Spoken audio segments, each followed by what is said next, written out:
رحمن يا رحمن ساعدني يا رحمن.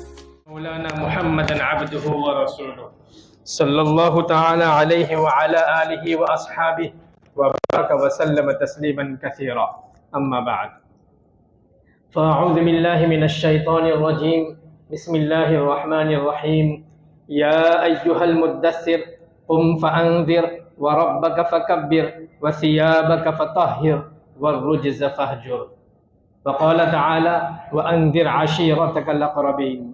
صدق اللہ العظیم. بزرگان محترم اور عزیز بھائیوں اور دوستوں، ہمارے آقا اور مولا فخر دو عالم جناب محمد الرسول اللہ صلی اللہ علیہ وسلم نے نبوت ملنے پر اپنی ذمہ داری ادا کرنا شروع کر دی، یعنی دعوت حق کا آپ نے آغاز کر دیا. آپ کو نبوت ملی تو یہ نئے منصب کے ملنے کے بعد آپ کے لیے کام کا جو میدان تھا وہ آپ کا خاندان اور آپ کے ہم وطن کے لوگ تھے. باہر کے لوگوں کی باری بعد میں تھی، لہذا آپ نے اپنے قریب ترین لوگوں میں دعوت حق کا آغاز کیا، اور جن سے آپ کو مکمل اعتماد تھا ان کو سب سے پہلے دعوت دی. چنانچہ گھر کے افراد میں سب سے پہلے آپ پر ایمان لانے والی خاتون آپ کی حرم محترم اور امہات المؤمنین میں سے حضرت خدیجۃ الکبریٰ رضی اللہ عنہا سب سے پہلے ایمان لائی. عورتوں میں سب سے پہلے ایمان لانے والی حضرت خدیجۃ الکبریٰ رضی اللہ عنہا ہے، اور آپ کے چچا زاد بھائی حضرت علی رضی اللہ عنہ جو آپ کے زیر کفالت تھے، بچوں میں سب سے پہلے ایمان لانے والے حضرت علی رضی اللہ عنہ ہیں. اور غلاموں میں یا آزاد شدہ غلاموں میں ایمان لانے والے سب سے پہلے حضرت زید بن حارثہ رضی اللہ عنہ ہیں. اور آپ کے رفیق محترم، آپ کے سچے اور پکے دوست، صدیق اور عزیز حضرت ابوبکر صدیق بن ابو قحافہ رضی اللہ عنہ مردوں میں سب سے پہلے ایمان لائے. تو یہ آپ کے قریب ترین لوگ تھے. پھر ان کے ذریعے سے دعوت حق دوسروں تک پہنچی. چنانچہ ابوبکر صدیق رضی اللہ عنہ بہت بڑے تاجر تھے، ملنسار تھے، لوگوں میں آپ پر اعتماد بہت زیادہ تھا. تو آپ نے اپنے قریبی لوگوں کو دعوت دی.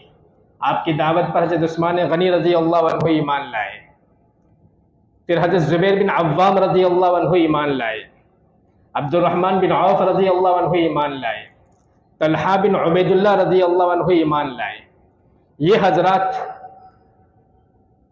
اسلام کے ابتدائی دور کے مسلمانوں میں ان کا شمار ہوتا ہے، اور قرآن کریم نے ان کو السابقون الاولون سے تعبیر کیا کہ شروع میں یہ اسلام لائے، کہ جب خفیہ طور پر اسلام کی دعوت دی جاتی تھی چھپ کر ایمان لانے والوں میں یہ السابقون الاولون ان کو کہا گیا ہے. پھر ابو عبیدہ بن جراح رضی اللہ عنہ ایمان لائے، جن کو اللہ کے نبی نے امین ہذہ الامہ کا لقب دیا ہے. پھر عبد الرحمن بن عوف رضی اللہ عنہ ایمان لائے. سعد بن ابی وقاص رضی اللہ عنہ ایمان لائے، جن کو مستجاب الدعوہ کہا جاتا ہے، کہ صحابہ میں ایک جماعت تھی کہ جن کی دعا مانگتے ہی قبول ہو جاتی تھی، مستجاب الدعوات میں ان کا شمار ہوتا تھا. تو سعد بن ابی وقاص یہ مستجاب الدعوہ تھے، یہ بھی شروع میں اسلام لانے والوں میں ہیں. پھر اس کے بعد عثمان بن مظعون اور ان کے دو بھائی عبید اللہ بن مظعون اور قدابہ بن مظعون رضی اللہ عنہم ایمان لائے. پھر عبداللہ بن مسعود رضی اللہ عنہ جو اس امت کے بڑے فقیہ کہے جاتے ہیں وہ ایمان لائے. روایت میں ان کا واقعہ آتا ہے کہ عبداللہ بن مسعود رضی اللہ عنہ اپنے مالک کی بکریاں چراتے تھے کرائے پر، جنگل میں بکریاں چراتے تھے. ایک مرتبہ اللہ کے نبی صلی اللہ علیہ وسلم اور ابو بکر صدیق رضی اللہ عنہ کا وہاں سے گزر ہوا. تو اللہ کے نبی نے عبداللہ بن مسعود کو بکریاں چراتے دیکھ کر ان سے کہا کہ ہمیں دودھ دے دو. تو عبداللہ بن مسعود نے کہا کہ بکریاں میری نہیں ہے، مالک کوئی اور ہے، میں تو صرف امین ہوں، تمہیں دودھ نہیں دے سکتا. اللہ کے نبی نے فرمایا کہ بکریوں میں سے وہ بکری کہ جس کا دودھ ابھی تک آیا نہ ہو، کیونکہ بکریوں میں یا جانوروں میں دودھ اسی جانور کا آتا ہے جو گابھن ہوتی ہے، تو ایسی بکری کہ جو گابھن نہ ہو، دودھ دینے کے لائق نہ ہو، وہ بکری میرے پاس لاؤ۔ تو ایسی بکری لائی گئی، اس کے تھن بالکل خشک تھے۔ اللہ کے نبی نے دعا پڑھی اور بکری پر ہاتھ پھیرا، جس کی وجہ سے اس کے تھن دودھ سے بھر گئے، دودھ نکالا گیا، اور اللہ کے نبی نے اور ابو بکر صدیق نے دودھ پیا، سیر ہو کر پیا۔ پھر اللہ کے نبی نے پھر تھنوں سے مخاطب ہو کر کہا کہ اب تو خشک ہو جا، جیسے تھے ویسا ہو جا۔ تو پھر سے وہ تھن خشک ہو گئے۔ تو عبداللہ بن مسعود نے دیکھا کہ یہ تو ایسی بات ہوئی کہ جو کسی انسان سے ہو نہیں سکتی، یہ انسان جو ہے وہ مقبول اور اللہ کا نیک بندہ معلوم ہوتا ہے۔ تو یہ معجزات دیکھ کر عبداللہ بن مسعود رضی اللہ عنہ ایمان لائے۔ یوں کرتے کرتے یعنی ابتدائی خفیہ دعوت سے ایک ایک دو دو کر کے لوگ اسلام میں داخل ہوئے اور ایک چھوٹی سی جماعت تیار ہو گئی۔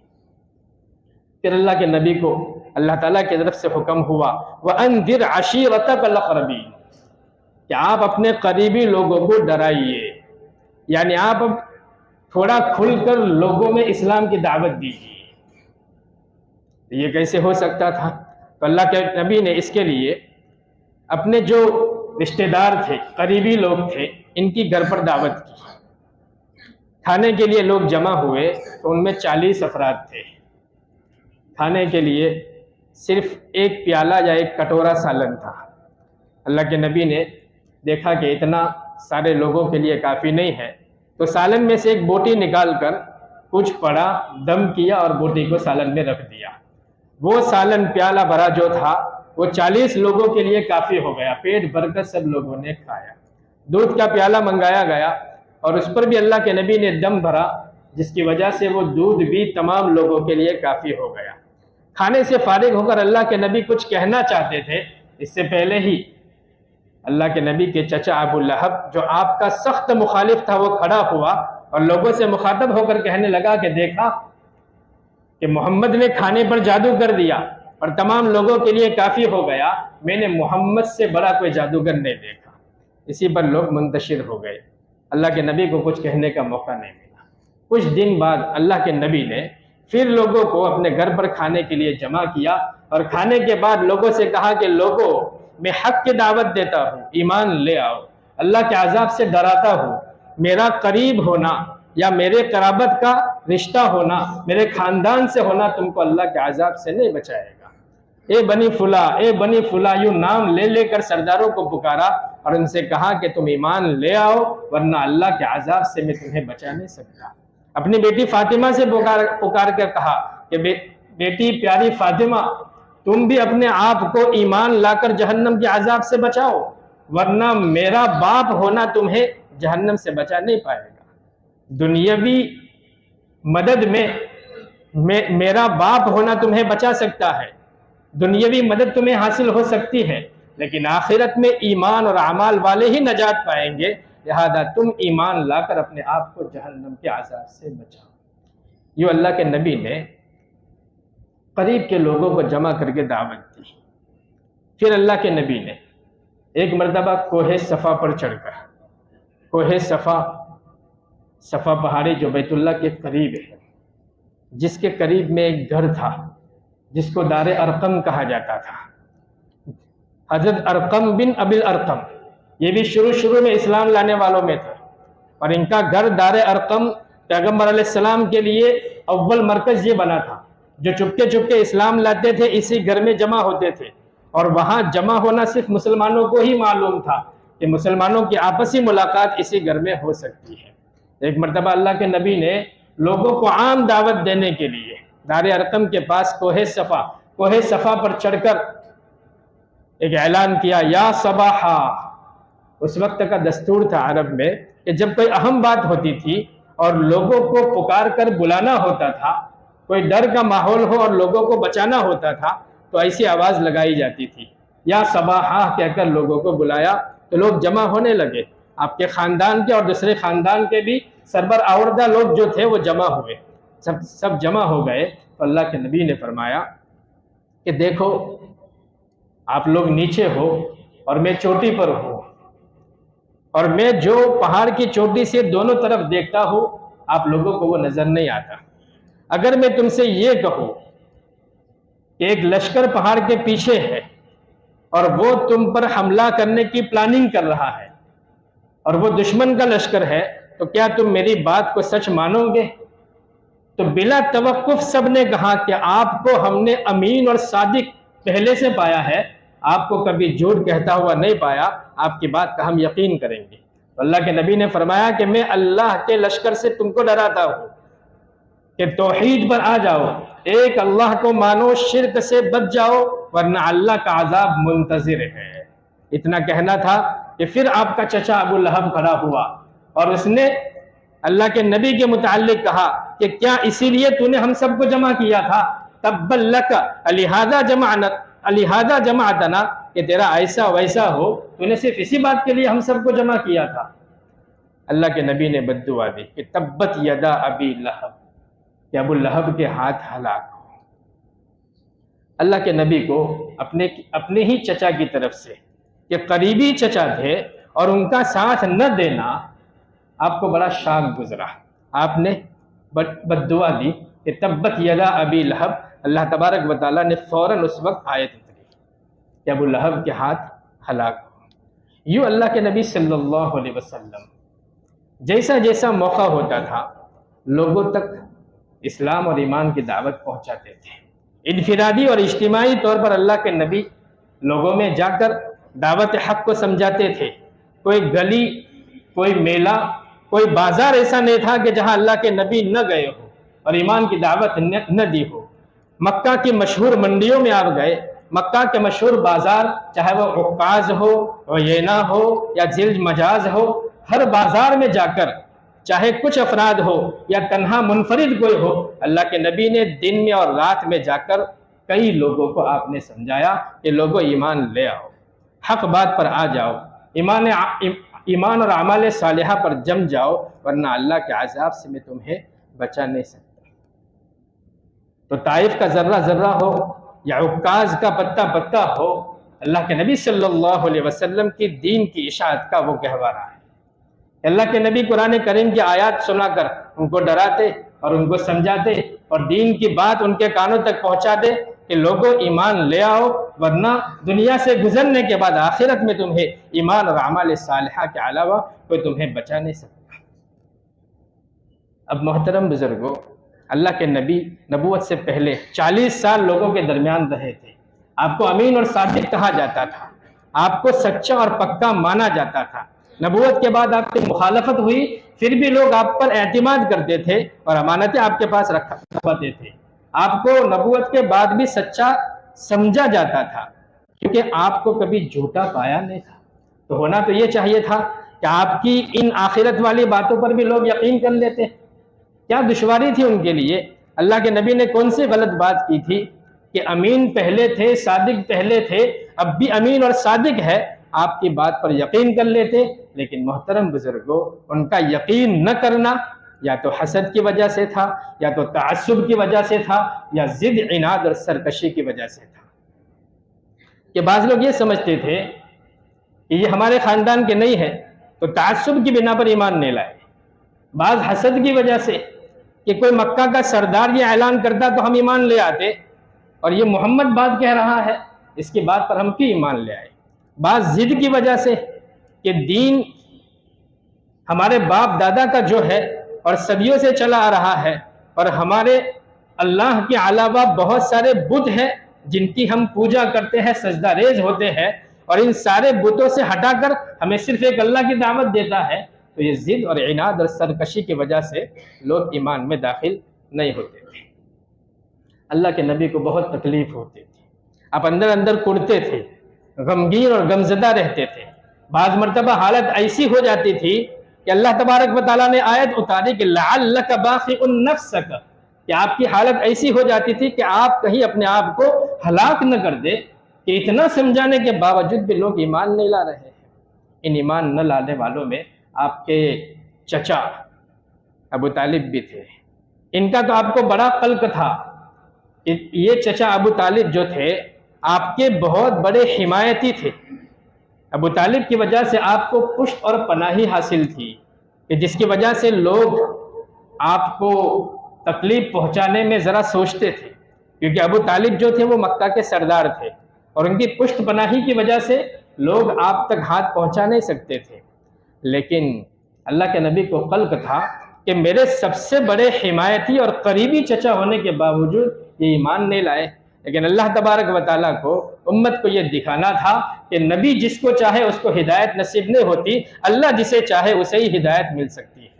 اس لیے قرآن میں آیت آئی انک لا تہدی من احببت ولکن اللہ یہدی من یشاء. اے نبی جی آپ جسے چاہے اسے ہدایت نہیں دے سکتے، ہدایت تو ہمارے ہاتھ میں ہے، اللہ جسے چاہتا ہے ہدایت سے نوازتا ہے. تو آپ کے قریبی چچا کے ایمان نہ لانے کی وجہ سے آپ کو بڑا قلق تھا. آخری عمر تک، چچا کی آخری عمر تک آپ کو یہ فکر تھی کہ چچا ایمان لے آوے اور اللہ تعالیٰ کے عذاب سے وہ بچ جائے. بہرحال اللہ کے نبی جیسے جیسے لوگوں میں جا کر دعوت دیتے تھے اور خفیہ طور پر لوگ ایمان لے آتے تھے، مکہ میں جیسے ہی دعوت زیادہ پھیلی مخالفتیں اتنی بڑھ گئی اور اللہ کے نبی پر لوگ زیادہ حسد کرنے لگے. ابو طالب کی غیر موجودگی میں آپ کو تکلیفیں پہنچانے لگے اور تکلیفیں کبھی جسمانی پہنچائی تو کبھی ذہنی پہنچائی. کبھی آپ پر جملے اور فقرے کسے گئے، آپ کو شاعر کہا گیا، آپ کو مجنون اور دیوانہ کہا گیا. اور کبھی جسمانی تکلیف کے بہت سارے واقعات آتے ہیں کہ آپ کے منہ پر تھوکا گیا، راستے میں کانٹے بچھائے گئے، آپ پر کیچڑ ڈالا گیا. ایک مرتبہ تو اللہ کے نبی صلی اللہ علیہ وسلم بیت اللہ کے قریب نماز پڑھ رہے تھے اور وہاں گنڈوں کا ایک مجمع بیٹھا ہوا تھا.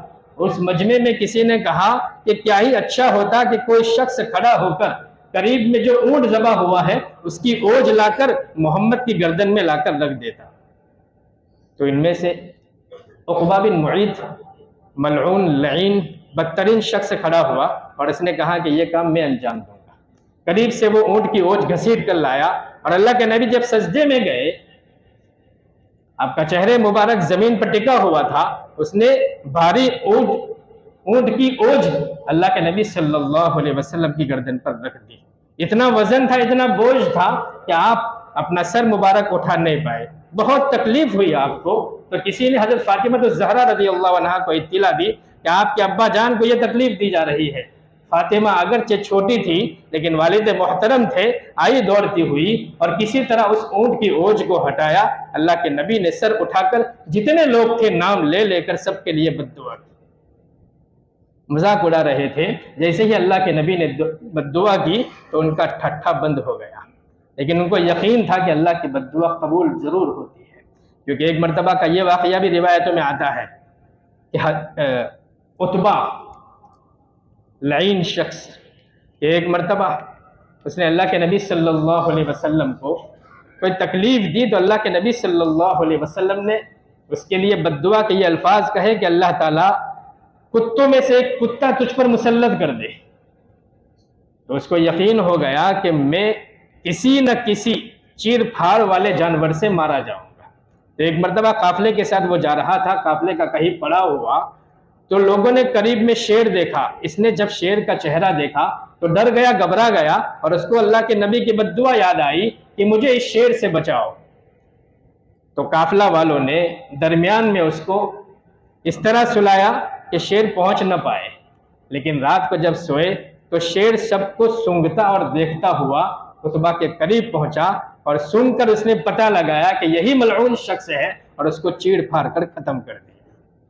تو اللہ کے نبی کے بد دعا کا یقین تھا. یہ ٹھٹھا اور مذاق اڑانے والے پھر چپ ہو گئے. بہرحال محترم بزرگوں، اللہ کے نبی صلی اللہ علیہ وسلم آپ کو ہر طرح سے اذیتیں دی گئی. اللہ کے نبی کے ماننے والے جو صحابہ تھے ان صحابہ کو بھی تکلیفوں سے گزارا گیا. ایسی تکلیفیں کہ ان کے لیے وہ صبر کا امتحان تھا، برداشت کا امتحان تھا. حالانکہ دیکھا جائے تو مارنے والے بھی عرب تھے اور یہ مار کھانے والے بھی عرب تھے. تو مارنے والوں کے مزاج میں جیسے مارنا تھا، مار کھانے والوں کے مزاج میں بھی مارنا تھا. لیکن اللہ تعالیٰ کی طرف سے حکم تھا وَاصْبِرْ، کہ صبر کیجئے اور اپنے ہاتھوں کو روکیے. چنانچہ شروع میں ایمان والوں کو یہ حکم تھا جس کی وجہ سے وہ صرف برداشت کرتے رہے، دفاع میں انہوں نے ہاتھ نہیں اٹھایا، جس کی وجہ سے مسلمانوں کی بہت سی موتیں اور شہادتیں ہوئی۔ ایک ایک گھر کے کئی افراد مارے گئے۔ حضرت عمار بن یاسر کہ عمار بن یاسر خود، ان کے والد اور ان کے والدہ محترمہ تینوں کفاروں کی زد میں آئے۔ ان کی والدہ کا واقعہ تو مشہور ہے کہ ابو جہل ملعون نے ان کی شرمگاہ میں برچھی ماری، جس کی وجہ سے وہ شہید ہو گئی، اور اسلام میں خاتونوں میں سب سے پہلے شہید ہونے والی خاتون حضرت سمیہ رضی اللہ عنہا ہے۔ تو ظلم کی وجہ سے بہت سے موتیں ہوئی، بہت سی شہادتیں ہوئی، کبھی عورتیں تو کبھی مرد تو کبھی بچے، مظلوم طریقے سے ان کو شہید کیا گیا۔ بلال حبشی رضی اللہ عنہ، ان کا جو مالک تھا امیہ، کیسی تکلیف دیتا تھا کہ سن کر رونگٹے کھڑے ہو جائیں۔ ہم تصور نہیں کر سکتے کہ گرمی کے زمانے میں کہ عرب کی جو زمین ہوتی ہے، گرمی میں وہ جلتے توے کے مانند ہو جاتی ہے، ایسی زمین پر ان کو کھلے کپڑے، بدن سے کپڑے اتار کر کھلے بدن ان کو سلایا جاتا، اور ان کے بدن پر پتھر بھاری رکھا جاتا کہ وہ جنبش اور حرکت نہ کر پائے۔ گرمی میں زمین چمڑی کو جلا دیتی تھی، کبھی گنڈوں کو اور بدماشوں کو ان کے پیر پکڑ کر زمین پر گھسیٹا جاتا۔ گرم زمین پر گرمی کی وجہ سے چمڑی کی تکلیف اور گھسیٹنے کی وجہ سے، پتھریلی زمین کی وجہ سے وہ چمڑی بھی چھل جاتی تھی، لیکن ایمان کا ایسے پکے تھے کہ زبان پر ایک ہی رٹ ہوتی تھی، احد احد، اللہ ایک ہے، اللہ ایک ہے۔ ایسے سینکڑوں صحابہ کو محترم بزرگوں ظلم کا شکار بنایا۔ سوال یہ ہوتا ہے، آج کی مہذب دنیا سے سوال پوچھئے کہ یہ جو مظلوم حضرات تھے ان کو کیوں ستایا گیا، کیوں مارا گیا؟ کیا انہوں نے کسی کے مال کی چوری کی تھی، کسی کا مال ہڑپ کیا تھا، کسی کو مارا تھا؟ نہیں محترم بزرگوں، صرف کلمہ پڑھنے کی وجہ سے ان کو ظلم کا شکار بنایا گیا، لیکن سخت سے سخت اذیتیں دی گئی۔ آج بھی محترم بزرگوں، مسلمان جو مظلوم ہے وہ صرف کس وجہ سے؟ ایک اللہ کا کلمہ پڑھا ہے، لا الہ الا اللہ محمد الرسول اللہ، اسی کلمے کی وجہ سے غیروں کو حسد ہوا ہے، غیروں کو تعصب ہوا ہے، اور عناد اور سرکشی کی وجہ سے جس طرح صحابہ مظلوم تھے، اسی طرح آج کے مسلمان بھی مظلوم ہیں، لیکن اس وقت کی تکلیفوں کا موازنہ آج کی تکلیفوں کے ساتھ ہم نہیں کر سکتے، لیکن ہم یہ تو نتیجہ نکال سکتے ہیں کہ صحابہ کو اتنی تکلیفیں پہنچی، پھر بھی انہوں نے اللہ کے رسول صلی اللہ علیہ وسلم کی محبت میں کوئی کمی نہیں کی۔ تو ہمیں بھی چاہے جون سی بھی تکلیف آئے، اللہ کے نبی صلی اللہ علیہ وسلم اور اللہ تعالیٰ کی محبت میں ذرا بھی کسر نہ آنی چاہیے۔ حالات آتے ہیں، حالات بدلتے رہتے ہیں، لیکن محترم بزرگوں، حالات کی وجہ سے گھبرانے کی ضرورت نہیں ہے۔ اللہ تبارک و تعالیٰ ہر تنگی کے ساتھ سہولت کو لاتے ہیں۔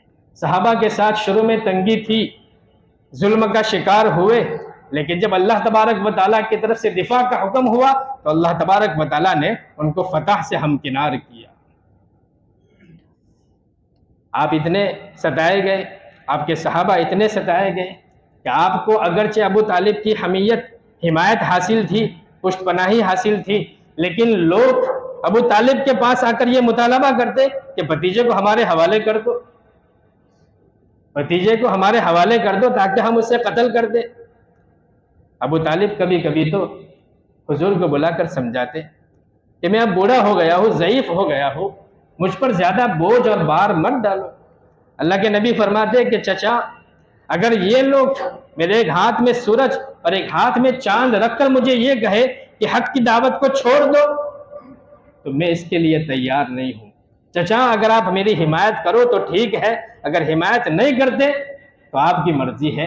یوں کہہ کر اللہ کے نبی رو کر اٹھ چلے۔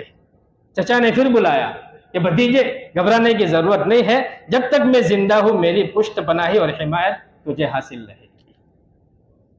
ایک مرتبہ لوگوں نے ابو طالب سے یہ بھی کہا کہ بھتیجے کو ہمارے حوالے کر دو، تم اس کی پرورش کرتے ہو، ہم تمہیں مکہ کا خوبصورت، جس کا نام تھا عمارہ، ولید کا یہ لڑکا تھا، ایک خوبصورت لڑکا تمہارے حوالے کر دے اور اس کی تم پرورش کرو۔ چچا نے کہا واہ، بڑی اچھی بات کرتے ہو کہ دوسرے کے بچے کو میں پالوں اور اپنا پلا ہوا بھتیجا تمہارے ہاتھ میں دے دوں، یہ کیسے ہو سکتا ہے؟ ہرگز ایسا نہیں ہو سکتا۔ بہرحال محترم بزرگوں، سخت سے سخت تکلیفیں اللہ کے نبی صلی اللہ علیہ وسلم پر آئی، صحابہ پر آئی، لیکن اللہ کے نبی نے دعوت میں کوئی کسر نہیں چھوڑی۔ مکہ کے بازاروں میں، مکہ کی گلیوں میں اور حاجیوں کے خیموں میں جا جا کر اللہ کے نبی صلی اللہ علیہ وسلم نے دعوت حق کو پہنچایا، اور یوں ایک ایک دو دو کرتے اسلام کی جماعت بڑی ہوتی گئی۔ یہاں سوچنے کی بات یہ ہے محترم بزرگوں کہ اللہ کے نبی صلی اللہ علیہ وسلم کے صحابہ پر اتنی تکلیف آئی، لیکن اللہ کے نبی کے صحابہ نے محبت میں کوئی کسر نہیں چھوڑی اور آپ کا ساتھ نہیں چھوڑا۔ تو ان واقعات سے ہمیں بھی تأثر لینے کی ضرورت ہے۔